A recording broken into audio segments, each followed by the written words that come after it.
Well, let's say you've got a kid and you want the kid to improve. You don't set them a bar that's so high that it's impossible for them to attain it.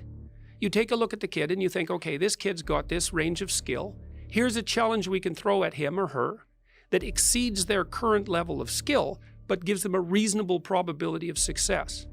And so, like, I'm saying it tongue-in-cheek to some degree, you know, it's like, but I'm doing it as an aid to humility. It's like, well, I don't know how to start improving my life. Someone might say that. And I would say, well, you're not aiming low enough. There's something you could do that you are regarding as trivial, that you could do, that you would do, that would result in an actual improvement. But it's not a big enough improvement for you, so you won't lower yourself enough to take the opportunity. Incremental steps. Yes. So this is also what is achieved through exercise. It's one of the most important. Yeah. Well, what do you do when you go and lift weights? Yeah. You don't go and, like, if you haven't Right, bench pressed before, you don't put 400 pounds on the damn bar and drop the bar through your skull. Right. You know, you think, look, when I started working out when I was a kid, I was weighed about 130 pounds and I was 6'1". I was a thin kid and I smoked a lot. I wasn't in good shape.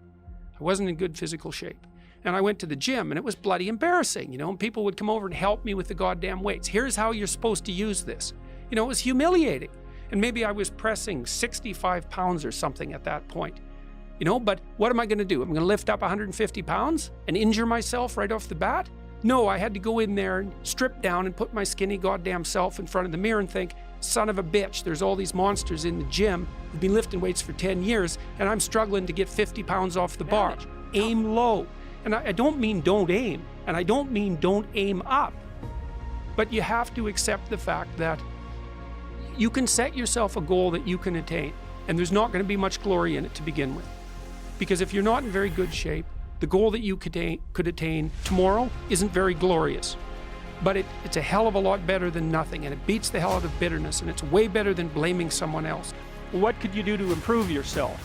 Well, let's step one step backwards. The first question might be, why should you even bother improving yourself? And I think the answer to that is something like, so you don't suffer any more stupidly than you have to.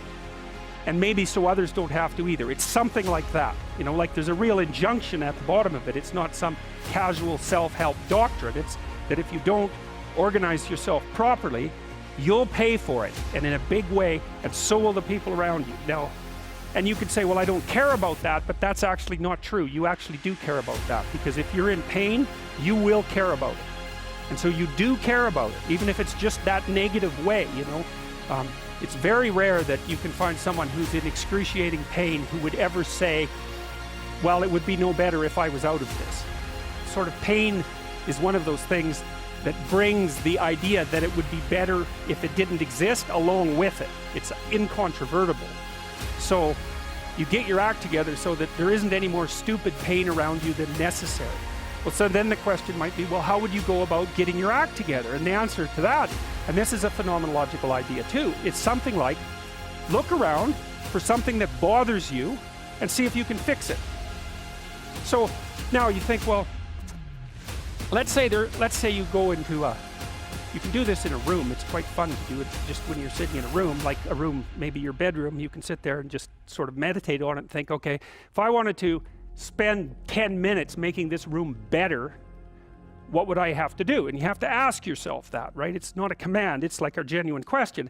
And things will pop out in the room that you know, like there's a stack of papers over there that's kind of bugging you, and you know that maybe little order there would be a good thing, and you know there's some rubbish behind your computer monitor that you haven't attended to for like 6 months, and the room would be slightly better if it was a little less dusty and the cables weren't all tangled up the same way. And like if you allow yourself just to consider the expanse in which you exist at that moment, there'll be all sorts of things that'll pop out in it that you could just fix. And I would say, start where you can start. You know, if something announces itself to you, which is a strange way of thinking about it, as in need of repair, that you could repair, then hey, fix it. You fix 100 things like that, your life will be a lot different. The things you do every day, those are the most important things you do. Hands down. All you have to do is do the arithmetic. You figure it out right away.